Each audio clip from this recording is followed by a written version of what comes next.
여기에 이강인의 리그앙 데뷔골이 리그앙 올해의 골 후보에 오르며 화제입니다. 리그앙은 30일 공식 SNS를 통해 리그앙 올해의 골 후보를 공개했습니다. 이강인의 득점을 비롯해 달레르 쿠자 예프, 모스타파 모하메드, 라민 카마라, 카모리 둠비아, 안드레 아예우, 에돈 제그로바, 킬리안 음바페, 테지 사바니에의 득점이 후보에 포함됐습니다. 올해의 골 후보에 오른 이강인의 득점은 리그앙 11라운드 몽펠리에전에서 나온 득점이었습니다. 당시 음바페와 이강인의 환상적인 호흡이 눈에 띄었는데요. 우측면에서 아슈라프 하키미가 땅볼 크로스를 올렸고 음바페가 뛰어 들어가면서 흘려줬습니다. 이강인이 아크 부근에서 잡았고 왼발 슈팅으로 골망을 흔들었습니다. 이강인의 슈팅은 좌측 상단에 꽂혔습니다. 득점 이후 이강인은 음바페에게 달려갔고 격렬한 포옹을 보여주며 화제가 되기도 했습니다. 당시 이강인은 득점 외에도 전체적으로 좋은 활약을 펼쳤습니다. 축구 통계 매체 소파스코어에 따르면 이강인은 62분을 소화하면서 1골을 포함해 볼 터치 73회, 패스 성공률 100%, 키패스 1회, 크로스 1회, 롱볼 2회, 유효 슈팅 1회, 드리블 3회, 지상 경합 6회, 태클 2회 등을 기록했습니다. 평점은 7.8점으로 두 번째로 높은 점수로 맹활약했었습니다. 이강인에 대한 극찬이 이어졌습니다.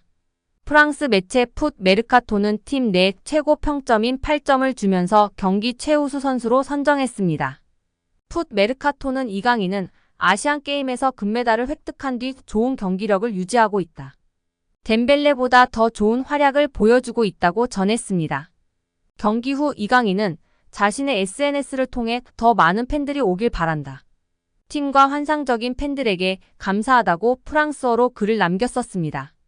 이강인이 골을 넣을 수 있도록 흘려준 음바페는 박수 이모티콘과 함께 내 동생이라는 댓글을 달며 화제가 되기도 했었습니다. 파리 생제르맹이 대표팀 경기에 줄줄이 불려나가는 이강인의 혹사를 우려했습니다. 프랑스 매체 PSG 콸서는 29일 이강인의 대표팀 마라톤은 아직도 끝나지 않았다며 6월 국제축구연맹 피파 북중미 월드컵 예선을 위해 한국 축구대표팀에 또 소집됐다. 한 시즌에 대표팀 경기만 20경기를 치를 수 있다고 걱정했습니다. 매체는 이강인은 파리 생제르맹 첫 시즌 동안 모든 대회에서 36경기를 뛰어오고 5도움을 기록했다. 소속팀에서 2083분을 뛰는 동안 대표팀에서도 18경기 1352분을 소화했다. 6월 월드컵 예선 2경기를 추가하면 20경기까지 늘어날 수 있다고 설명했습니다. 이강인이 참 바쁜 한 해를 보냈습니다. 지난해 여름 스페인 마요르카를 떠나 파리 생제르맹에 합류한 이강인은 새로운 팀에 적응할 시간을 충분히 부여받지 못했습니다. 군복무 해결이라는 개인 커리어에 영향을 줄 부분을 위해 이적 직후 항저우 아시안게임에 출전해야 했습니다. 더구나 아시안게임 대표팀에 합류하기 전 프리시즌에서 부상을 입었던 터라 부담감이 한층 가중됐던 시기입니다. 이강인은 아시안게임에서 황선홍의 금메달 획득에 기여했습니다. 직후 A 대표팀으로 이동했습니다. 당시 대표팀을 이끌던 위르겐 클린스만 감독이 소집해 휴식을 취하지 못했습니다. 이 시기 여론도 이강인의 동시 차출을 우려했던 만큼 이강인의 혹사 걱정은 한국과 프랑스를 가리지 않았습니다. 이후에도 이강인은 계속 대표팀을 오갔습니다. 올해 초에는 아시아축구연맹 카타르 아시안컵까지 열린 터라 대표팀 차출 횟수는 더욱 늘 수밖에 없었습니다. 아시안컵에서도 대표팀이 연장 혈투를 반복한 터라 이강인의 출전 시간은 대폭 증가했습니다. 이어 펀보 이강인은 아시안컵을 마치고 파리 생제르맹으로 돌아가 부상으로 고생했습니다. 아시안컵 전후로 선발 입지에도 영향을 미쳤습니다. 후반기에는 확고했던 주전 상황에 변화가 생기면서 교체를 오가는 시간이 늘었습니다. 특히 파리 생제르맹이 중요하게 여긴 유럽 축구 연맹 챔피언스리그 준결승에서는 모두 교체 출전이었고 시즌 마지막 경기였던 쿠프 드 프랑스 FA컵 결승전도 5분 출전에 그쳤습니다. PSG 컬처는 대표팀 차출을 배경으로 들었는데요. 매체는 프랑스 주장인 킬리안 음바페의 올 시즌 대표팀 출전은 7경기였다고 이강인이 3배 이상 더 출전한 부분을 주목했습니다. 물론 음바페도 올여름 유로 2024에 출전하지만 이강인은 시즌 내내 유럽과 아시아를 오가며 소화한 기록이라 소속팀에 온전히 집중하기 어려웠던 점을 살펴야 합니다. PSG 컬처도 이강인은 아시안게임에서 5경기, 아시안컵에서도 6경기에 나섰다. 또 친선전과 월드컵 예선으로 7경기를 펼쳤다며 이 모든 여정을 소화하며 쌓인 피로도는 말할 것도 없다.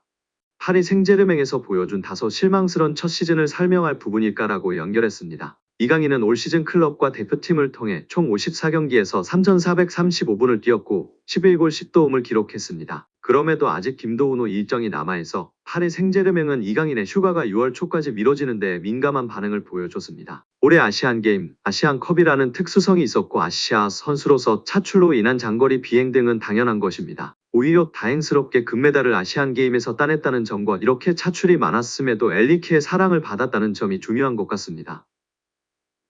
우리 구독자 여러분들의 생각은 어떠신가요? 프랑스 매체 르피가로는 지난해 여름 이후 PSG는 선수 영입을 위해 이적료로 4억 유로 약 5,859억 원 이상을 지출했다.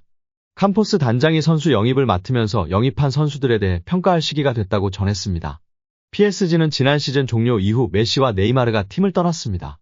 반면 올 시즌 이강인을 포함해 10명이 넘는 선수를 영입하며 선수단을 대폭 개편했습니다.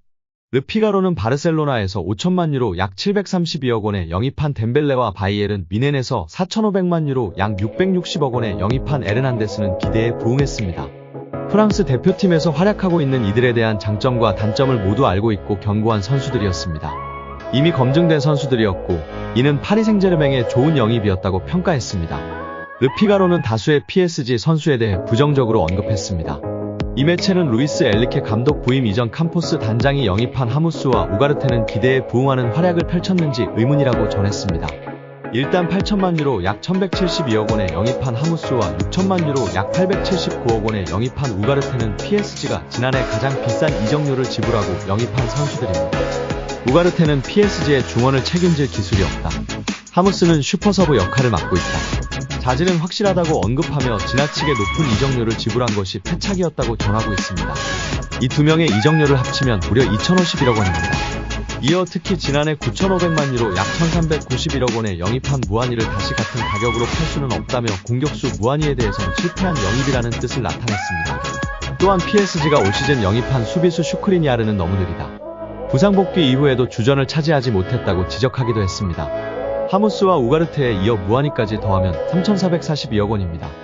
다행히 밀란 출신의 슈크리니아르는 자유계약으로 영입해 이적료가 들진 않았습니다. 매체는 하무스, 무아니, 우가르테, 슈크리니아르 등에 대해 최악의 영입이라고 꼬집었습니다. 다만 무난하고 성공적인 영입이었다고 평가 선수는 단 2명이었는데요. 그중 이강인도 있었습니다. 매체는 리옹에서 5천만 유로에 영입한 바르콜라는 도박이었다. 루이스 엘리케 감독은 지난해 말부터 바르콜라를 베스트 11으로 기용했다. 바르콜라는 프랑스 대표팀의 유로 2024 최종 엔트리 합류도 가능한 선수라며 무난한 평가를 내렸습니다. 이어 매체는 이강인 선수도 바르콜라와 같이 무난한 영입, 성공적인 영입이었다며 합격점을 주었습니다. 매체는 루이스 엘리케 감독은 확고한 철학이 있고 그것을 위해선 경기 중 볼을 소유해야 한다. 이강인은 음바페만큼 많은 유니폼을 판매할 수 있는 장점도 있다. 볼을 소유할 줄 아는 선수였다. 이강인은 확실히 유용한 선수였다는 뜻을 나타냈습니다.